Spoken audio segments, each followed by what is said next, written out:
least someone's getting a head start as a JoJo character.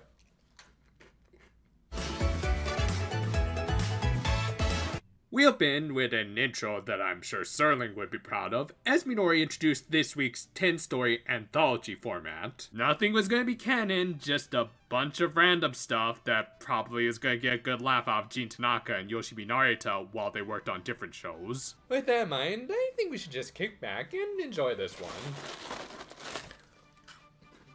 Now check this out. Just like the surprisingly good Star Wars Vision anthology, we started off with stereotypical samurai showdown. The two drew their blades and...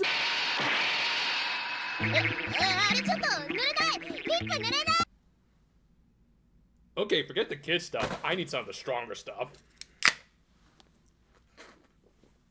Though we then did get something legit good with the opening, though not that they added more change up for Laura's version of the OP, though this might have been a new shot. But no, instead we got previews for the upcoming film, appropriate considering what this episode is going to feature, and more importantly, a version of the opening with all 5 of our main heroines' VAs singing it. I mean, no offense to Machiko, but yeah, I honestly prefer this version of the song, as all of these heroines just have such great voices and sing in such good harmony. Great stuff. Anyway, we then got the second segment, in which our heroines turned into extras from Super Bonk and found a beach turtle. Of course, they considered rescuing it, but were cautious when they realized it couldn't turn into an Urashima Taro scenario where they could turn into old ladies because they opened a box, ignoring the fact that was mostly because Urashima lost track of time and the box just reverted him back to his proper age, but details.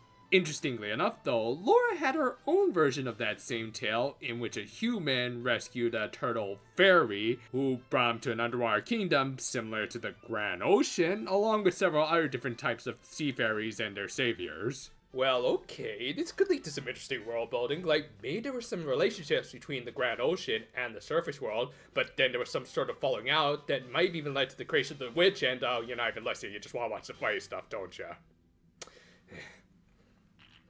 Well, we then got the third segment, that was actually more of a continuation of the last one, so not exactly an anthology format, but whatever. The story of Urashima Taro suddenly became the crane's return of a favor, a story in which, in order to repay an old man, a crane took on a human form and locked herself in a spare room to make beautiful clothing for him to sell. Though I somehow doubt this lazy bum was going to do the same. Also, yeah, I guess it's worth pointing out now that I was wrong about this being in the format of a Japanese horror story, as so far we've just had variations of innocent little folktales and nothing scarier. Oh no, he's hot! Okay, maybe I wasn't that far off. But yeah, it wasn't long before a bunch of other sea animals started to freeload off of the Natsumi residence by bunking all in the same guest room. Well, I think we all know there's only one solution to this. The fourth segment did kind of take on a horror story feel, or at least horror from Manatsu's perspective, as she imagined what each of their rogues gallery did on their off time. In her mind, Chongi was apparently a social media addict. Oh! Oh, come on, dude. We all know the real action is on TikTok and watching Gordon Ramsay's cooking reactions. I'd like to ram that somewhere in the toilet. Well, Elda was into that Animal Crossing knockoff from a previous episode. Butler, unsurprisingly, had OCD and asked for the witch herself.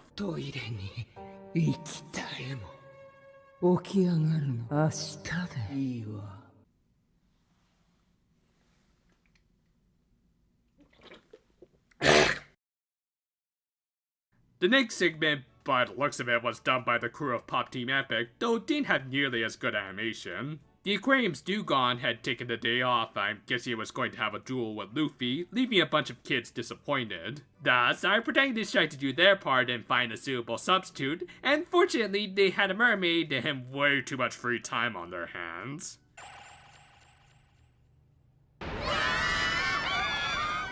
Hey, it looks cute to me. I don't know what y'all's problem is. Segment numeral 6 looked the closest to the show's usual style with much thicker outlines. Appropriate since they ended up calling back to a previous episode with another body switch, though thankfully they did right this time by not switching out the VAs. As a result, we got proof of why I think Yumiri Hanamori has the best range in the show, and... Hey Raph, Shield Hero Season 2 isn't until 2022. Also, don't worry, Sanska, I'm sure Faizu can help you achieve your dream body. And I guess to further make up for the mistakes of episode 15, they just had everyone switch bodies. Yaraneeda! I don't know if it's the alcohol talking, probably is, but I'd totally watch this show. Also, again, I'm just realizing this while editing, but yet again, their Tokusatsu brethren did something similar this same week, with Zenkaiser also switching bodies, including with an antagonist. Never ignore a coincidence, unless you're busy, in which case always ignore a coincidence. In lucky number 7, we completely went back to the show's usual style as Asuka tried to prevent Chongie from summoning a Yaraneeda, but ended up planting it in that Sentai quarry by the looks of it, resulting in... Well, we're boned. For the second half of the episode, I guess they decided to just go back to the show's usual format as we went through the usual transformation sequence. Well, that's a bit of a pity as I was kind of enjoying that little sideshow and what the f***. Kid, if you want Mofurun-senpai to notice you, you'll have to try harder than that. Though, going by that design, I get more Cure Candy vibes, so maybe this was a continuation of that earlier segment. Also, apparently this dream sequence, so definitely not canon, thank god, was animated by Nishiki Itaoka, I'm guessing after he had just as much to drink as I have. Anyway, the next segment had a familiar looking title crawl, and I'm guessing this was one of the easier segments to make as they just had to use a lot of archival footage, as the current team tried to learn more about legendary cures. And sure enough, they found all the answers they would ever need on this great platform that is YouTube. Oh, y'all about to be copyright claimed. But yeah, obvious movie tie-in was obvious, and I think they might have had the Heartcatch VAs re-record some of these lines because they did sound a little off, with even Minori kind of agreeing with me. Of course, Erika, being Erika, tried to give them a piece of her mind while they were spying on the new kids, or not, as apparently this was yet another dream sequence. She told her friends about what she saw, and they did what a lot of this fandom does when they learn about new stuff, and speculate very poorly.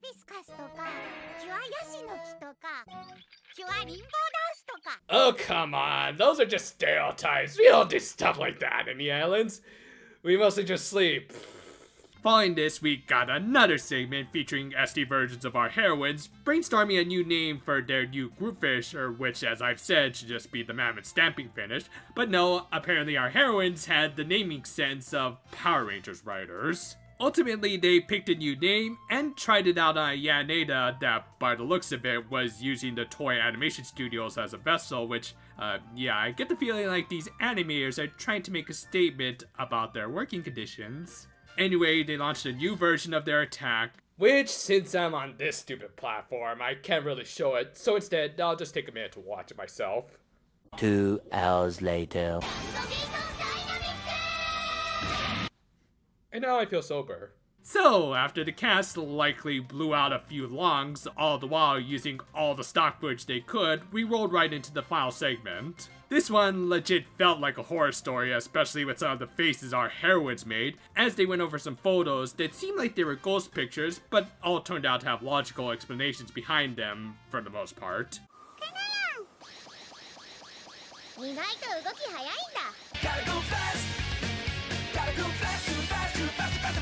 And alongside that Itoka sequence, this was probably the best animated part of this insane episode, so at least they closed out on a high note in every sense of the word. Oh, and Minori also came back to give us one more punchline.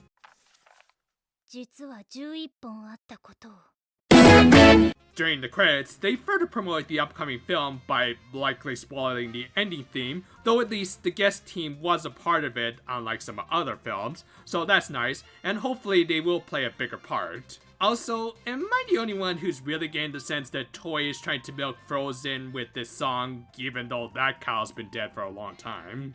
This was one of the most insane, stupid, and pointless episodes of the entire franchise, and I loved every second of it. Okay, so speaking from an objective, critical standpoint, this did absolutely nothing to really develop any of our characters or stories since it was all clearly non-canon. It was just meant to be an experiment to see if they could pull off this sort of format with dozens of wheels turning in the animation department at once. And while it was technically not a total success, as they did have to use a few shortcuts like using stock footage, on a subjective level, it could be ignored as viewers are likely going to be laughing at the insanity of all of this. While I certainly don't think they should do this all the time, considering the hangover I'm probably going to have tomorrow morning, this was still a very fun experiment that I was more than glad to take part in.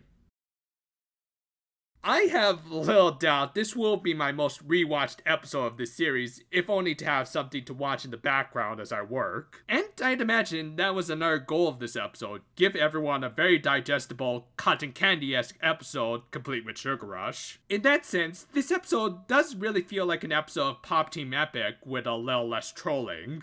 Just a bunch of animators and VAs screwing around, giving us some comedy that, while it doesn't always land, when it does, it provides us with some of the most unique laughs ever. They also did, understandably, take a few shortcuts by using archival footage to release some of the stress on the animators. It unfortunately made the Heartcatch segment the weakest in my opinion, since it was just a blatant advertisement for the movie, with the two teams not even really interacting, and just showing old clips to make viewers want to see them work together on the big screen. Though, while I say weakest, it wasn't bad at all, as I did at least get a few laughs out of it. And if I were to pick my favorite segments based on pure laughs, I would say number 1 is the Body Switch episode done right, number 2 is the Ghost Picture segment, and number 3 was the Rogues Gallery just for the witch, and her very accurate depiction of some fans. Still, what were your favorite segments? Feel free to comment below. Overall for me, this was a fun, brain-rotting episode that served no point at all other than making us question everything.